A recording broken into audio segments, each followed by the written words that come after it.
بالله من الشيطان الرجيم بسم الله الرحمن الرحيم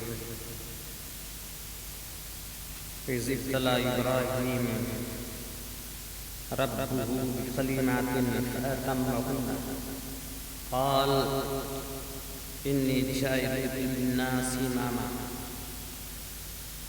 قال من ذريتي قال لا ينال عهد الظالمين وإذ جعلنا البيت مثابة للناس وأمنا فاتخذوا من مقام إبراهيم مصلى فعهدنا إلى إبراهيم وإسماعيل أن طهر بيتي للطائفين والعاكفين وركع السجود إذ قال إبراهيم رب اجعل هذا بلدا آمنا وارزق أهله من الثمرات من آمن منهم بالله واليوم الآخر قال ومن كفر فأمتعه قليلا ثم أضطره إلى عذاب النار وبئس المصير إذ يرفع إبراهيم القواعد من البيت إسماعيل ربنا تقبل منا إنك أنت السميع العليم ربنا واجعلنا مسلمين لك من ذريتنا أمة مسلمة لك وأرنا مناسكنا وتب علينا إنك أنت التواب الرحيم یہ قرآن مجید کے سورۃ البقرہ کے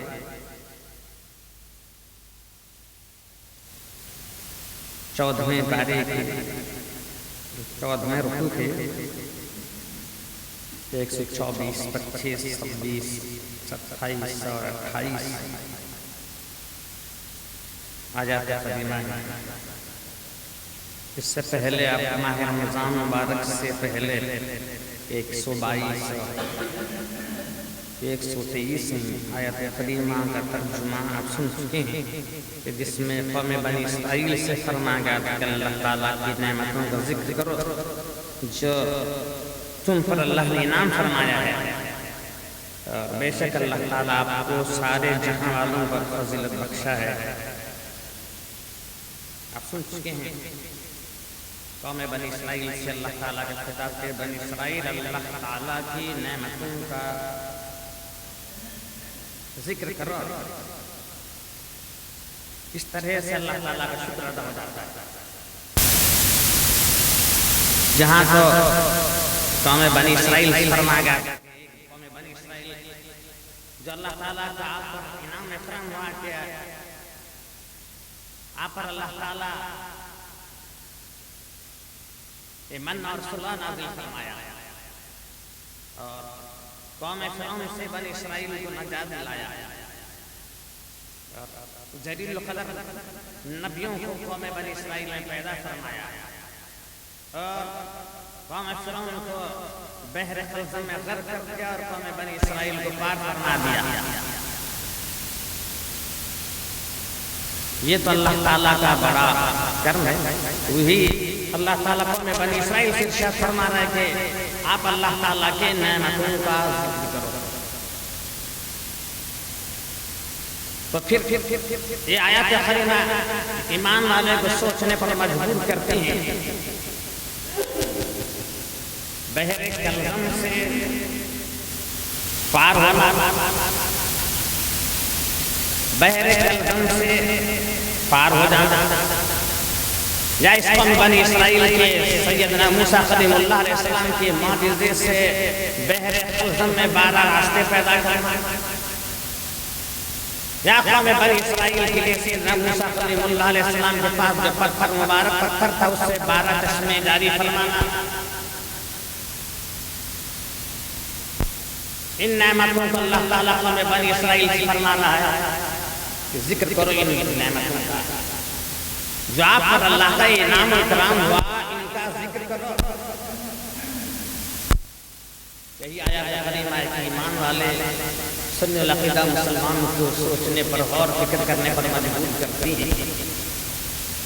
جب فرعون سے نجات پانا ایک اللہ تعالیٰ کی نعمت ہے اور ایک بڑا ذکر ہے، اور اسے اللہ تعالیٰ ذکر کرنے کا حکم دے رہا ہے کہ قوم بنی اسرائیل یہ اللہ کا تم پر انعام اکرام ہے کہ یہ ظلم سے آپ کو نجات دلایا، ان کے غلامی سے آپ کو نجات دلایا، یہ بھی اللہ تعالیٰ کا انعام اکرام ہے۔ اور یہ ذکر کیا جا سکتا ہے، اور اللہ تعالیٰ ذکر کرنے کے لیے کہہ رہا ہے، فرما رہا ہے، تو آپ سوچئے فرعون کے ظلم سے نجات دلانا بڑی بات ہے، کہ میدان محشر میں آپ کو جہنم سے نجات دلانا بڑی بات ہے۔ میدان محشر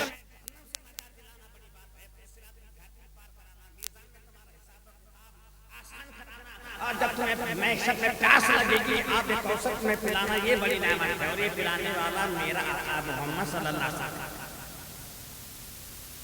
یہ معمولی نعمتیں ہیں جن کا ذکر کرنے کا قرآن فرما رہا ہے۔ سب سے بڑی نعمت اگر ہے ہم پر، ہم ایمان والوں پر، رسول اللہ مسلمانوں پر، سب سے بڑا اللہ تعالیٰ کا نام ہے کہ محمد مصطفیٰ صلی اللہ علیہ وسلم کو پیدا فرمایا اور ان کی امت میں ہمیں بنایا۔ سب سے بڑا اللہ کا نام اکرام ہے۔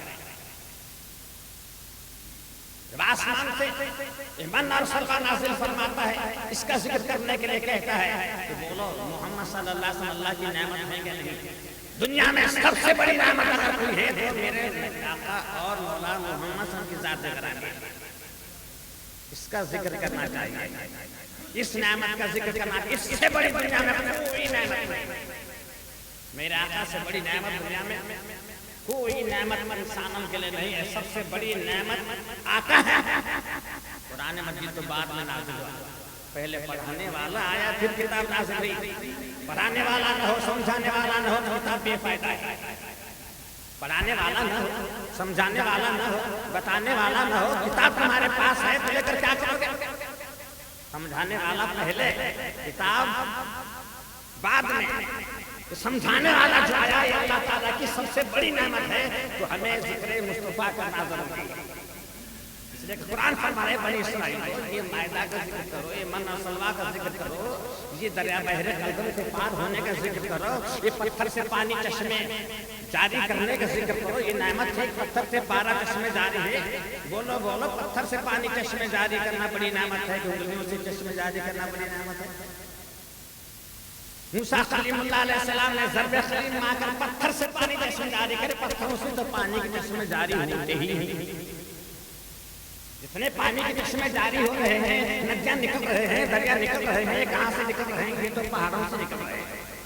یہ تو پہاڑ پھٹ کر چشمے نکل جاتے ہیں، لیکن انسان کے جسم سے انگلیوں سے پانی کے چشمے کرنا یہ بڑا معجزہ ہے۔ اور میرے آقا نے فرمایا اس نعمت کا ذکر کرنا سب سے بڑا سننے والا قدم مسلمانوں کا کام ہے۔ یہ نعمت کو یاد کرو، یہ نعمت کو یاد کرو۔ اب اللہ تعالیٰ ارشاد فرما رہا ہے یاد کرو اے میرے محبوب، اے میرے محبوب میرے آقا سے فرما رہا ہے یاد کرو۔ وَإِذِ ابْتَلَىٰ إِبْرَاهِيمَ رَبُّهُ بِكَلِمَاتٍ فَأَتَمَّهُنَّ قَالَ إِنِّي جَاعِلُكَ لِلنَّاسِ إِمَامًا۔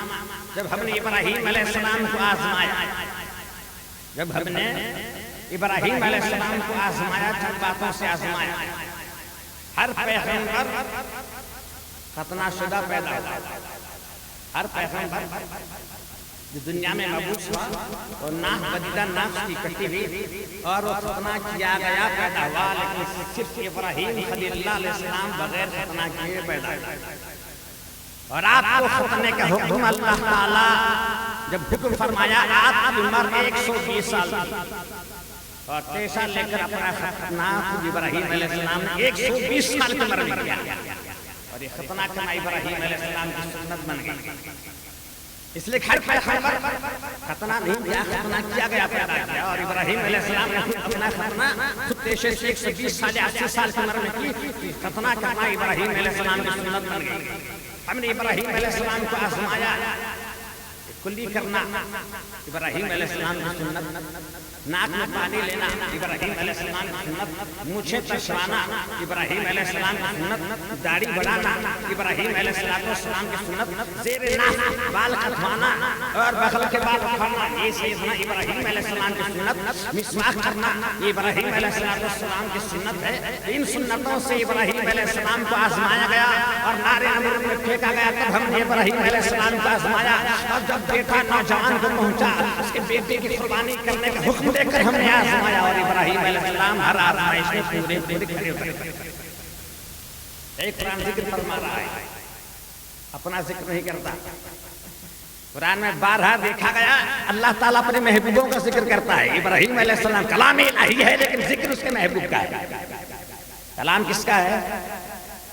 کلام کس کا ہے؟ اللہ کا ہے، لیکن ذکر کس کا کر رہا ہے؟ اپنے محبوبوں کا ذکر کر رہا ہے۔ تو معلوم ہوا اللہ کے دوستوں کا ذکر کرنا رب کریم کی سنت ہے، اور ہم سنی عقیدہ مسلمانوں کا شیوا ہے کہ ہم اللہ والوں کا ذکر کرتے ہیں، اس لیے کہ سنت رب کریم کی ہے، سب سے بڑی ذات رب کی ہے اور سنت رب کی ہے۔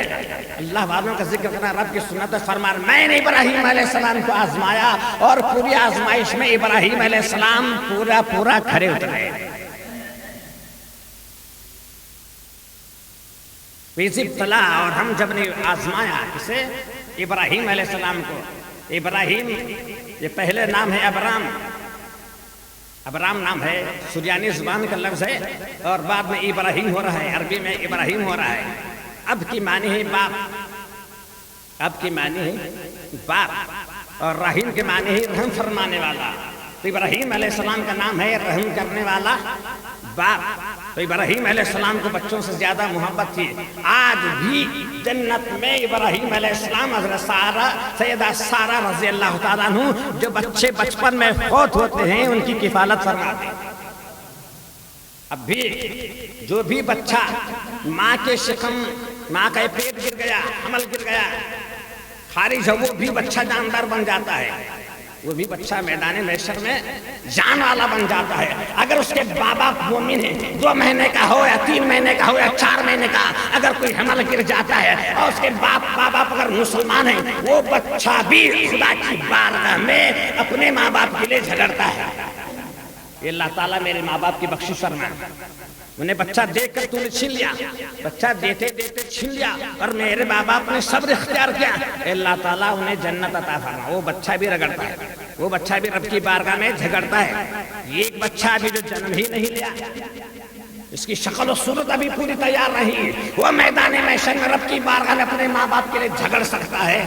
سوچ لو کہ نبی کی ذات کے بارے میں کیا ہوگا، ان کی شفاعت کے بارے میں کیا ہوگا، ان کی سفارش کا کیا عالم ہوگا، ان کی بخشائش کا عالم کیا ہوگا، بخشش کرانے کا اور جنت میں لے جانے کا عالم کیا ہوگا، ان کا مقام کیسا ہوگا۔ کیا میدان محشر میں میرے آقا شفاعت نہ کریں گے؟ شفاعت کریں گے ان کی جو ایمان والے ہیں، اور جو آپ کی شفاعت کو نہیں مانتا وہ بے ایمان ہے، اس لیے کہ بے ایمانوں کے لیے شفاعت ہے ہی نہیں، نہ سفارش ہے۔ آدمی کیسے بچنا چاہتا ہے؟ کسی چیز سے کوئی مصیبت آ گئی تو کیسے بچے گا؟ یا تو جان کے بدلے جان دے گا، اپنی جان کے بدلے مجھے چھوڑ، اس کے بدلے میں یہ دیتا ہوں، یا کوئی روپیہ پیسہ دے گا، روپیہ پیسہ دے گا اور اپنی جان چھڑا لے گا، یا اگر خود پاورفل ہے، طاقتور ہے تو خود اپنے آپ سے لڑے گا اور بچنے کی کوشش کرے گا، یا اس کا کوئی یار ہو جو مضبوط طاقتور ہو، اس کے طاقت کے بل بوتے پر اپنے آپ کو بچانے کی کوشش کرے گا۔ اور یہ ساری طاقتیں میدان محشر میں کچھ کام نہیں دیں گی، کچھ کام نہیں دینے والی۔ نہ پیسہ ہے وہاں پر، پیسہ ہے کہ دے کر آپ جان چھڑا لیں، کوئی کسی جان کے بدلے جان نہیں دی۔ وہاں پر شفاعت کا حق ہوگا تو صرف میرے آقا کو ہوگا، شفاعت کبریٰ کا حق ہوگا تو صرف میرے آقا کو ہوگا۔ میرے آقا کے سوا کوئی شفاعت کبریٰ کا مقام حاصل نہیں کر سکتا۔ یہ اللہ تعالیٰ مخصوص طور سے ہمارے آقا کو دے دیا ہے۔ کہا اذ ابتلی ابراہیم ربہ، جب ان کے رب نے آزمایا، فَتَمَّهُنَّ انہیں پورا کر کے دکھایا، بِقَلِمَاتٍ چند کلمات سے، فَأَتَمَّهُنَّ قَالَ إِنِّي جَاعِلُكَ لِلنَّاسِ إِمَامًا، میں تجھے سارے دنیا کا پیشوا بناؤں گا، میں تجھے سارے دنیا کا پیشوا بناؤں گا۔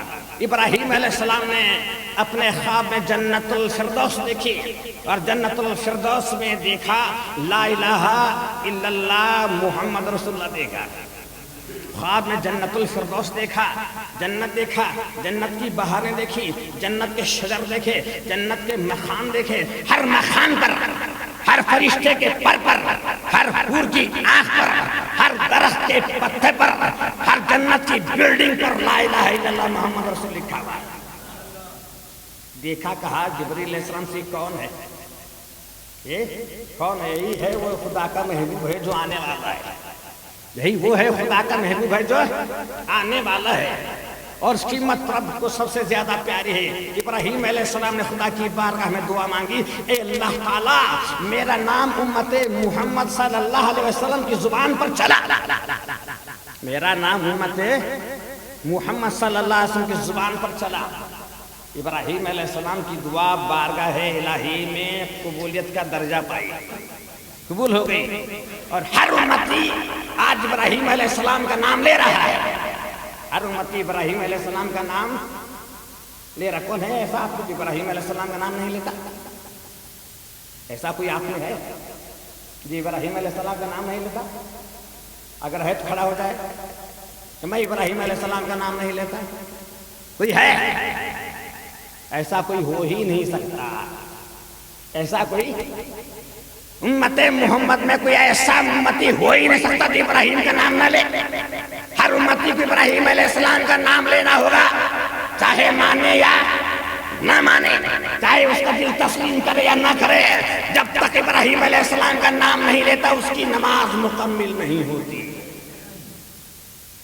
اتحیات کے بعد میں کیا پڑھو گے؟ اتحیات پڑھنے کے بعد میں کیا پڑھو گے؟ درود ابراہیم پڑھے گے، اور ابراہیم علیہ السلام کا نام آپ کو لینا ہی ہوگا۔ بغیر ابراہیم علیہ السلام کا نام لے نماز مکمل نہیں ہو رہی۔ ہر نماز چاہے ادنا ہو، چاہے اعلیٰ ہو، چاہے عالم ہو، چاہے مفسر ہو، چاہے محدث ہو، چاہے ولی ہو، کتب ہو، خاص ہو، ابراہیم کا نام لینا ہی ہے۔ ابراہیم علیہ السلام امت مصطفیٰ کے زبان پر میرا نام چلا، رب کریم قیامت تک چلائے گا، قیامت تک چلا رہا۔ ہر نمازی کی نماز میں ابراہیم کا نام، ہر نمازی چاہے سنت ہو، نفل ہو، واجب الوتر ہو یا فرض ہو، کوئی بھی نماز ہو، ہر نماز میں ابراہیم علیہ السلام کا نام۔ نماز جنازہ بھی ہو، بولو نماز جنازہ میں کیا پڑھتے ہو؟ نماز جنازہ میں ابراہیم علیہ السلام کا نام۔ پہلے تکبیر کو تو ثنا پڑھتے ہو، جب دوسری تکبیر نماز جنازہ کے لیے کرتے ہو تو کیا پڑھو گے؟ درود ابراہیم پڑھو گے۔ تو درود ابراہیم میت کے لیے بخشش کا سامان ہے، اس لیے تو نماز جنازہ میں درود ابراہیم رہتا گیا، اس لیے کہ یہ دعا ہے۔ درود ابراہیم جو مر جاتا ہے اس کے لیے بخشش کا سامان ہے، لیکن صرف نماز جنازہ کافی نہیں ہے، نماز جنازہ کے بعد دعا بھی ضروری ہے۔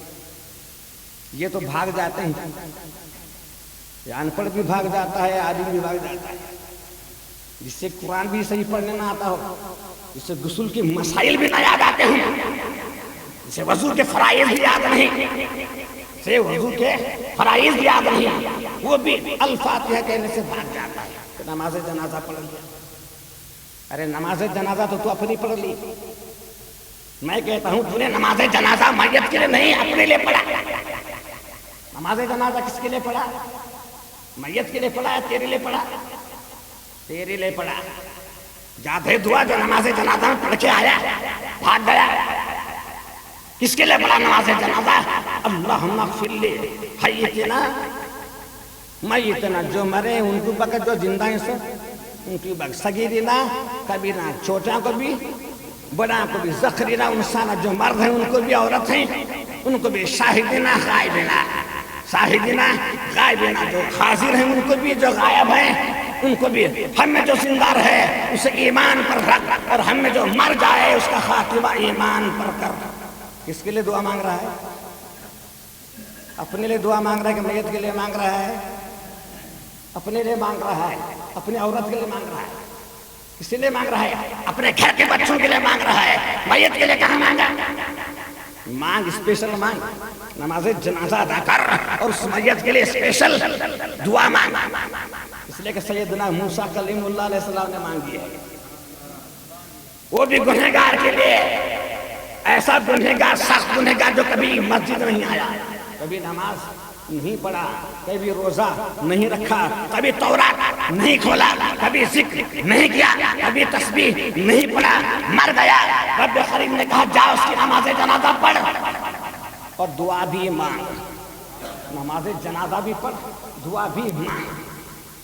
موسیٰ سیدنا موسیٰ کلیم السلام دیکھے، جا کر دیکھا جو چلا گیا تھا تو سخت گنہگار، کبھی ان کے مجلس میں حاضر ہی نہیں ہوا، کبھی مسجد آیا ہی نہیں، کبھی نماز پڑھا ہی نہیں، کبھی ذکر کیا نہیں، پوری زندگی گناہوں میں گزاری۔ کہا رب کریم کبھی اس نے تیری فرما روائی نہیں کی، اس کی نماز جنازہ کیسے پڑھوں؟ کہا پڑھ، اس لیے کہ تورات جب پڑھا اور جب تورات پڑھتے پڑھتے میرے نبی محمد کا نام آیا تو اس نے آنسو بہایا تھا، رات کا عالم تھا، کوئی نہیں دیکھا، تورات پڑھ رہا تھا، جب میرے آقا کا نام آیا، نبی کا نام آیا، یہ آنسو بہایا تھا، قسم میرے ذات کی، اسی وقت میں نے اسے بخش دیا۔ اور یہ ہمارے مقبول بندوں میں ہو گیا۔ قوم بنی اسرائیل کا گنہگار اگر مصطفیٰ کا نام لیتا ہے تو جنتی بن جاتا ہے، اور وقت نبی کو حکم ہوتا جا اس کی نماز جنازہ پڑھا۔ امت محمد جو بار بار محمد کا نام لے چوما کرے اس کا کیا عالم ہوگا؟ غور و فکر کی ضرورت ہے۔ ہر چیز کتاب میں نہیں ہوتی، ہر چیز پڑھایا نہیں جاتا، کچھ پڑھایا بھی جاتا ہے، کچھ پلایا بھی جاتا ہے، کچھ پڑھایا بھی جاتا ہے، کچھ دکھایا جاتا ہے، اور کچھ پلایا جاتا ہے۔ کوئی ایسا بھی ہو سمندر کے کنارے لے دیکھ یہاں سے وہاں تک سمندر ہے، ہاں اتنا بڑا سمندر ہے، جا کر دیکھے گا جہاں تک اس کی نظر پہنچ رہی ہے گا، اتنا بڑا سمندر ہے، کیا اس کی نظر پورے سمندر کو سما گئی؟ یہ کنویں میں رہنے والے مینڈک کہتے ہیں اماں اتنی بڑی دنیا، دوسرا اس سے کیا ارے بہت بڑی دنیا ہے، تو پاگل ہے۔ مینڈک کیا کہے گی؟ تو پاگل ہے، اتنی بڑی دنیا، پورا رونگ مارتی، اتنی بڑی دنیا ہے۔ مرغی کے انڈے کے اندر جو بچہ ہے وہ کیا کہے گا؟ اماں ماما اتنی بڑی دنیا ہے۔ جب انڈے سے باہر آ جائے گا تب کہے گا اتنی بڑی دنیا۔ چکوڑی والوں جتنی چکوڑی نظر آتی اتنی بڑی چکوڑی، دنیا بہت بڑی ہے۔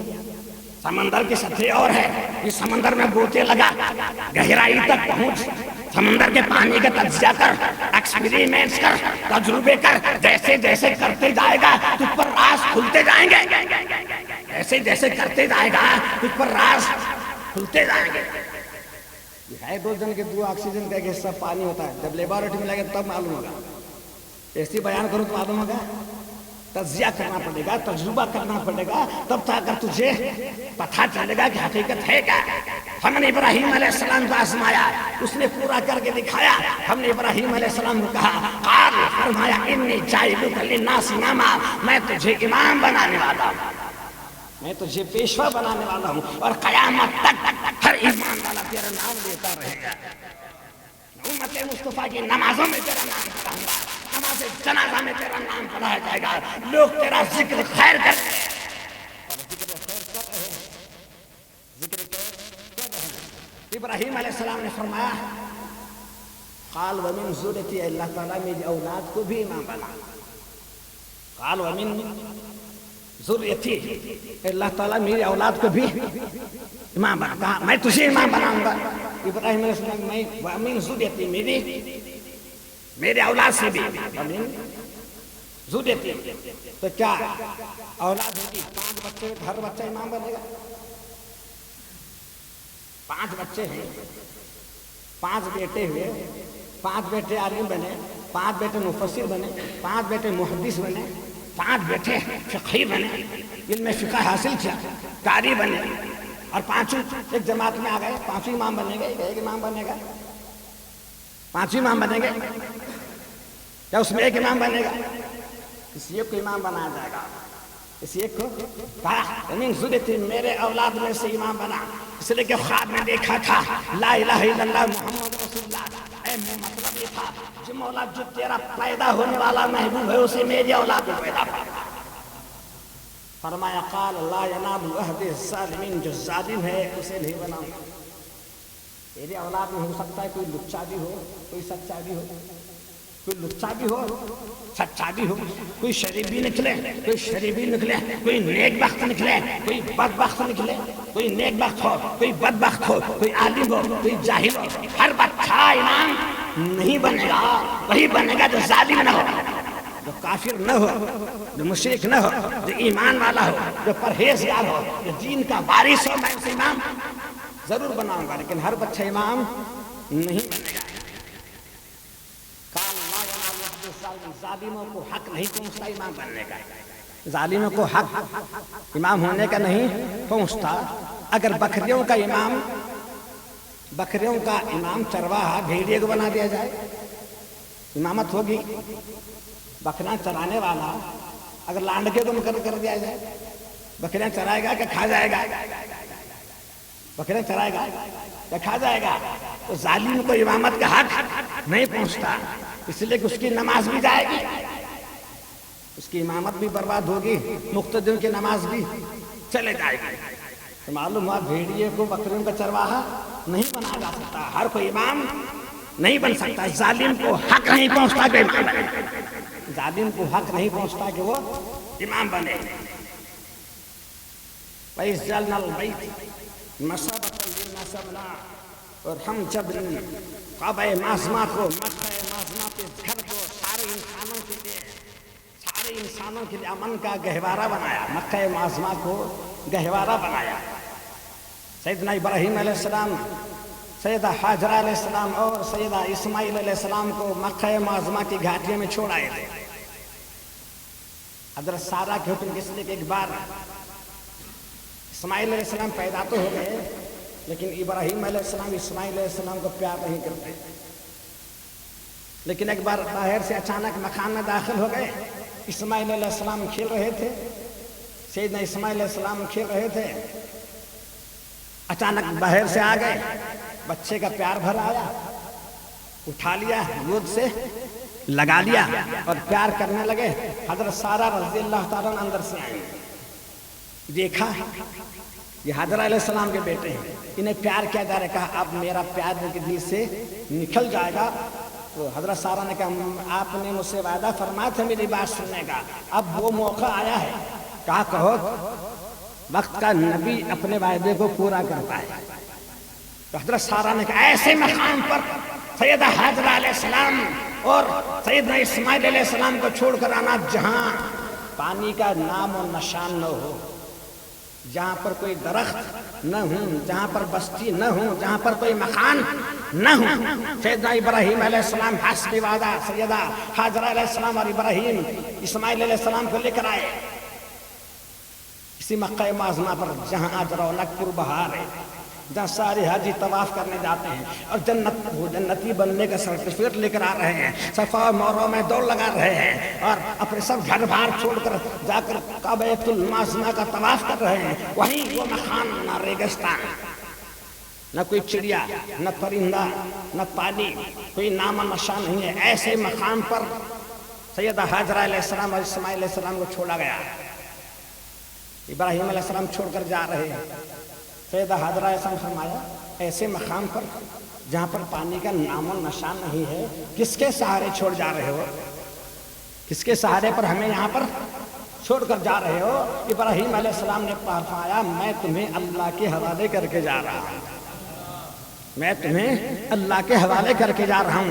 حضرت سیدہ حاجرہ علیہ السلام جب اللہ کے حوالے نام اللہ کا لیا تو بلا خوف قتل چلے جا۔ آپ کو کھانے والے ہیں، کھلانے والا وہی ہے، آپ کو صرف کھانے والے ہیں اور ہمیں اس کے حوالے کریں جو کھلانے والا ہے۔ اب کھلانے حوالے کے حوالے ہیں تو کھانے پینے کی کیا بات؟ کھلانے والا ہی ہمارے ساتھ ہو، اس کے ہی حوالے ہوں تو ہمیں کیا خوف؟ اب چھوڑ کر چلے گئے، یہی صفا اور مروہ کی پہاڑی میں دوڑ لگا رہے ہیں سیدہ حاجرہ علیہ السلام۔ حاجرہ علیہ السلام دوڑ لگاتے ہیں صفا سے مروہ، مروہ سے صفا، صفا سے مروہ، مروہ سے صفا، ادھر پہاڑ پر دوڑ لگا رہے ہیں۔ پھر بچے کا خیال آتا ہے، پھر بھاگ کر دیکھیں کیا حال ہے۔ 7 بار دوڑ لگائی اور 7ویں بار دوڑ لگا کر اپنے بچے کی خبر لینے گئی۔ سیدنا اسماعیل علیہ السلام کے پائے مبارک سے پانی کے چشمہ پھوٹ پڑا۔ یہی آب زمزم ہے چاہتا تو ساری دنیا بہ جاتا، چاہتا تو زمزم پوری دنیا میں بہ نکلتا، لیکن سیدہ حاضرہ نے کہا کہیں یہ نکل کر پانی کہیں اور چلا نہ جائے، اس لیے آپ نے کہا کہ زمزم رک جا۔ آپ نے کہا رک جا تو وہیں پر رک گیا، وہیں پر زمزم رک گیا۔ اب جب پانی کے چشمہ جاری ہوا، درخت نمودار ہوا، پرندے نمودار ہوئے، اب جب قبائل جانے لگے دیکھا درخت ہے، درخت پر پرندے ہیں، تو سمجھا کہ یہاں پانی ہے، پانی ہے۔ اب قبیلہ جرہم کے لوگ بس گئے، اور اسماعیل علیہ السلام کی شادی سے قبیلہ جرہم کی ایک عورت سے تھی۔ اب بار بار ابراہیم علیہ السلام ملنے کے لیے آتے لیکن فوراً چلے جاتے۔ اب پھر اسماعیل علیہ السلام کے پاس آئے، کہا اللہ تعالیٰ مجھے کعبہ معظمہ باندھنے کا حکم دے رہا ہے، کیا تم میری مدد فرماؤ گے؟ ابراہیم علیہ السلام نے کہا بے شک میں آپ کی مدد فرماؤں گا۔ یہ رب کریم ارشاد فرما رہا ہے، اور ہم نے جب کعبہ معظمہ کو امن والا بنایا، امن والا شہر بنایا، وَاتَّخِذُوا مِن مَقَامِ إِبْرَاهِيمَ مُصَلًّى، اور حاجیوں سے کہا اس مقام ابراہیم کو اپنا مصلی بنانا، اس مقام ابراہیم کو مصلی بنانا۔ بھلا حاجیوں کا آج کا پانی کم ہے،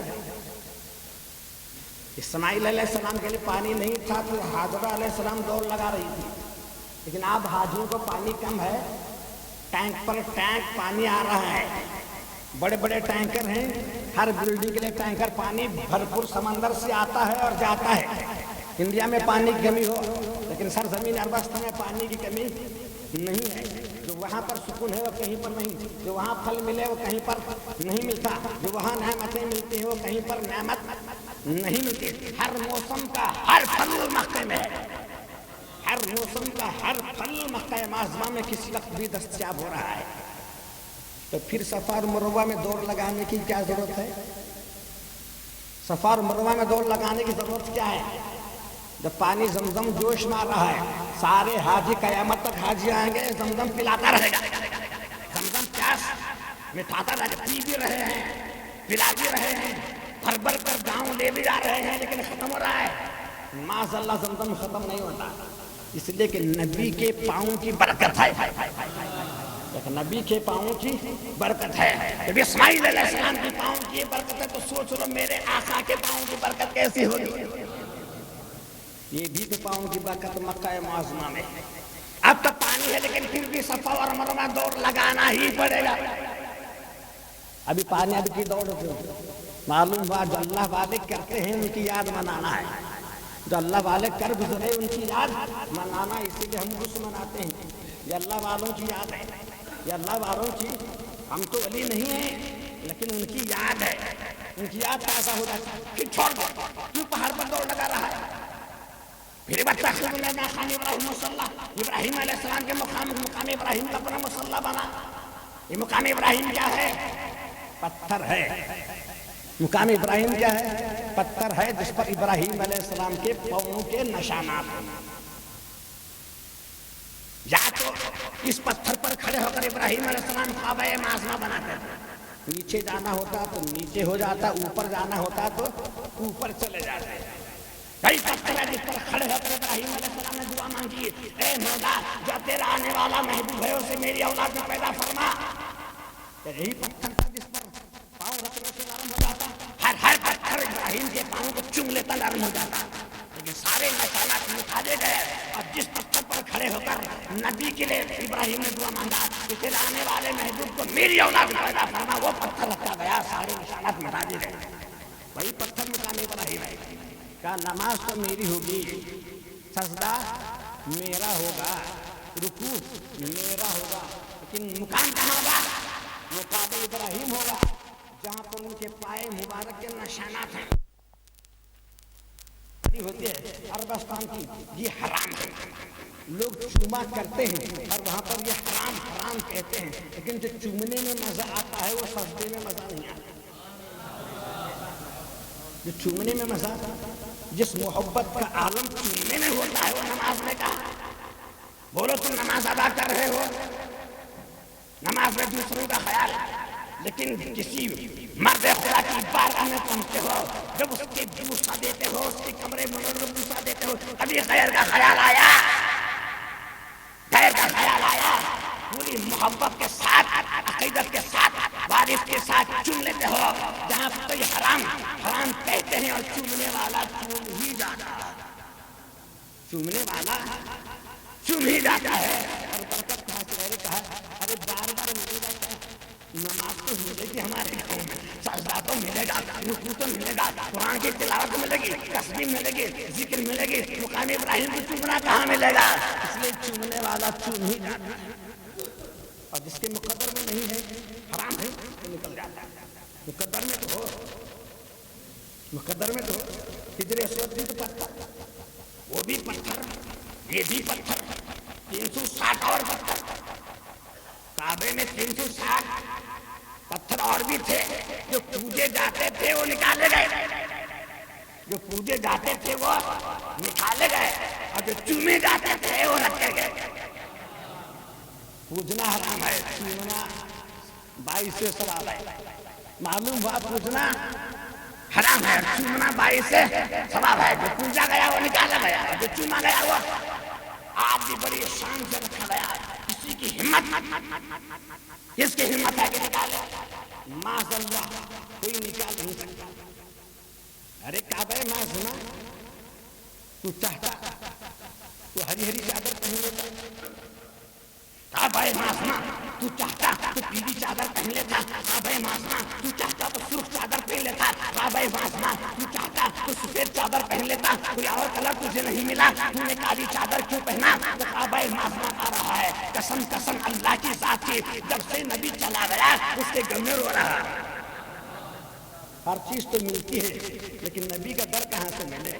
جب تک تھا خوشی خوشی تھی، سجدہ شکر ادا کر رہا تھا، اب جو چلا گیا تو قیامت پر روتا رہوں، اس کی یاد میں قیامت تک اور بھی تو استعمال کر سکتا تھا، ہری چادر بھی تو جلائی جا سکتی تھی، کوئی اور کلر بھی تو محبوب تھا، لیکن نہیں، یہ کالی چادر پہن کر میرے نبی کے غم میں رو رہا ہے، میرے نبی کے غم میں آج بھی کعبہ معاذنا رو رہا ہے، اور ہم نے اسے عمل والا شہر بنایا ہے۔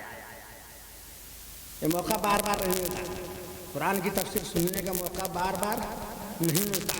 کیا قرآن ہے جانو گے، پھر کسی سے ٹکر لینے کی ہمت آپ میں ہوگی، یہ کہاں ہے اور وہ کہاں ہے، اس سے پوچھو کیا کیا قرآن میں ہے، پوچھنے والے سے پوچھو بول کیا کیا قرآن میں ہے، تو بول تمہیں بعد میں بولنا، جو پوچھے کیا ہے کہاں ہے اسے پوچھو تو بول کیا ہے، تو بول قرآن میں کیا ہے، اگر وہ بولے تو ہم جان گے۔ قرآن پورا پڑھتا ہی نہیں اور سمجھتا ہی نہیں، پھر کہتا ہے کہاں، اس لیے اگر آپ جلدی آئیے تو سمجھ میں آ گیا کہاں ہے، اور آپ اب آ کر گئے اور پھر کوئی دوسرا مولانا آیا برس میں بڑا ٹینشن دے کیا مولانا بولے، ذرا جلدی آنا، جمعہ کے دن ذرا فری رہنا، اس لیے کہ قرآن کا اذا نودی الصلاۃ من یوم الجمعہ فاسعوا الی ذکر اللہ، جب اذان پکاری جائے فوراً دوڑ پڑو، شاید اللہ تعالیٰ کا شکر ہم ادا کرتے ہیں، سیکھنے تک ہمیں ذرا دیر بھی ہوتی ہے، نماز ملتی ہے، خطبہ لمبا ہوتا ہے، نماز ملتی ہے، اس کے صرف جو لیٹ کا مقصد وہ پورے شاید ہمارے مسجد میں آ جاتے ہیں، ایسا نہ کرنا، پھر اس سے صبح کی نماز سے لے کر ہی کان لگائے رہتے ہیں جمعہ کے لیے۔ براہ کرم آپ سے معذورانہ گزارش ہے کہ آپ خطبہ شروع ہونے کے پہلے نکل جائیں تاکہ کیا ہے قرآن میں سمجھیں۔